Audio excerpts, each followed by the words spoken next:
All right, here is our next example of doing our surface area. So remember, our first step is that we are going to be making our net.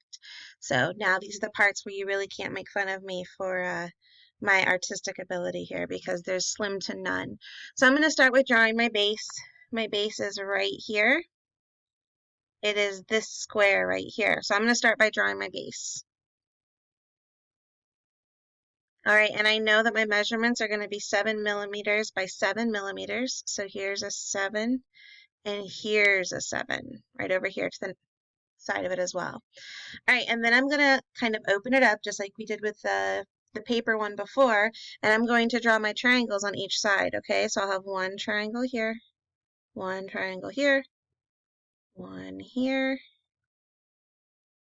and then one last one here. All right, and now I see that I have this slant height.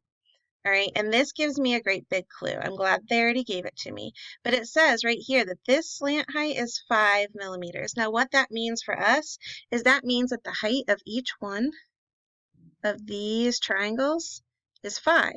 And that's important because we need to know that in order for us to be able to say that we are able to find the area. Okay, so that's 5. Okay, and all of these triangles here, they are congruent to one another, right? Again, like I said, don't make fun of my drawing.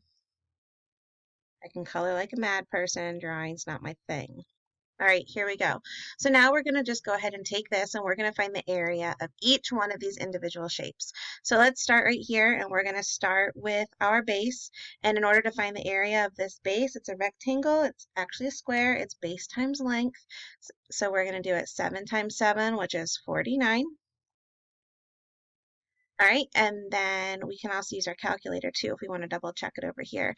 Now to find the area of one of the triangles, we know that since these two sides are 7, that this side over here is going to be 7, and so is this. So we know the area of a triangle is 1/2 the base times height. So we're going to do 1/2, 1 divided by 2 in parentheses. Make sure that you input your information correctly into your calculator, otherwise you're not going to get the correct output that you're looking for. So 1/2 of our base, which is 7, times, oops, I did that wrong, I apologize, 1/2 times 7 times our height, which is 5. And that's going to give us an area of 17.5. So over here, I'll put 17.5. Now, you see that each one of these triangles have the same dimensions as one another. So I know that this is 17.5, and I know that this is 17.5, and I know that this one is 17.5. So now what I need to do is I need to take them and I need to add them all up. So I'll make my list over here. I have 49 plus 17.5 plus 17.5, 17.5, and then we're going to add the last triangle to 17.5. We're going to add those all up together. I'm going to bust out the calculator again. And we're going to do 49 plus 17.5 plus 17.5 plus 17.5 plus 17.5 equals 119. Now, if you look up here, I can see that, okay, I have my 49, 17.5, 2, 3, 4. I have all 4 of my triangles, so my answer is 119. Now we need to look at the units. They're talking about millimeters, and we're talking about area. So now we can say that our surface area of this rectangular prism, so surface area, which is SA, of this rectangular prism, is going to be, what number did we say? 119. 119 millimeters, M's are hard with a mouse, squared, because we're talking about area. It's squared. So our surface area of this rectangular prism is 119 millimeters squared. How are we feeling about this? Again, creating the net is probably the most difficult part of this, being able to make sure that we have our measurements where they need to be in order to find the proper area.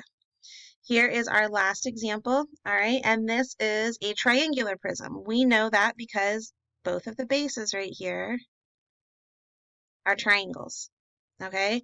So same thing again, we are going to draw our net. So I see right here that I have not a triangle, I'm sorry, a rectangle. All right, so I'm going to go ahead and draw that rectangle, hopefully.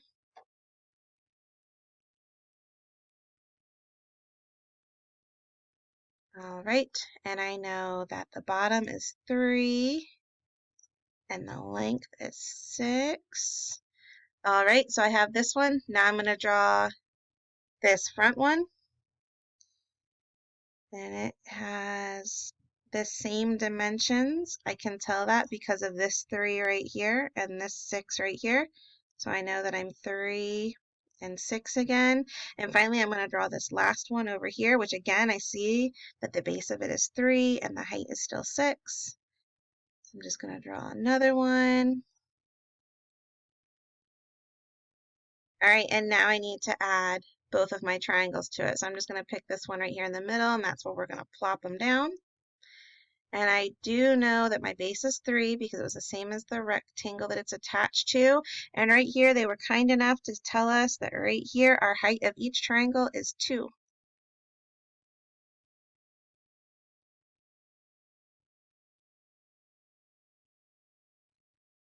All right, so now next step, we find the area of each section. So let's do our rectangles first. The area of a rectangle is going to be your base times your length. So we're going to have 3 times 6. We can do that one in our head. That's going to be 18. 3 times 6, we're at 18 again. And 3 times 6, 18. Perfect. If we want to double check ourselves on the calculator, let's do that. 3 times 6, 18. Yep, we did good math. All right, so now we need to find the area of these two, oopsies, of these two triangles right there, okay? So our area for a triangle is 1/2 the base times height. So let's bust out our calculator again, and we're going to do 1/2 times the base, which we know right over here says 3, times the height, which is given to us right there at 2. We know the area of this triangle is 3 units. All right, so let's shrink that down. We'll write over here that in purple, that's our surface area of that, or that's our area of that triangle, and this one as well. All right, over here, we're going to add them all up. So we're going to do 18 plus 18 plus 18. Now don't forget your triangles, plus 3 plus 3. All right, we have all of them. 1, 2, 3, 4, 5 that we are looking for. So we're going to add them up over here. We've got 18 plus 18 plus 18 plus 3 plus 3 equals 60.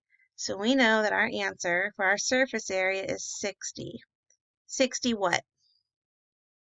Right there, we're talking about feet. So our surface area for this triangular prism is going to be 60 feet squared. If you are given the units, you need to give it in that particular unit squared. If you are not given the units, you need to say units squared. So you could just write it out like units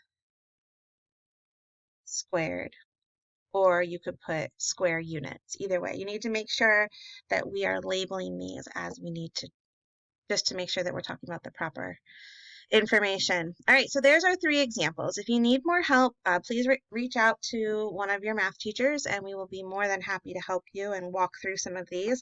I believe you guys have 4 or 5 examples for homework, and just make sure that you feel confident with it. In Google Classroom, I have also updated that in IXL. I think it is T9, I may be wrong, but it's listed underneath the homework that if you need more help, you're figuring that I'm not very confident in this yet, go ahead and work on that IXL. It's not taken as a grade, it's just an opportunity for you to practice more.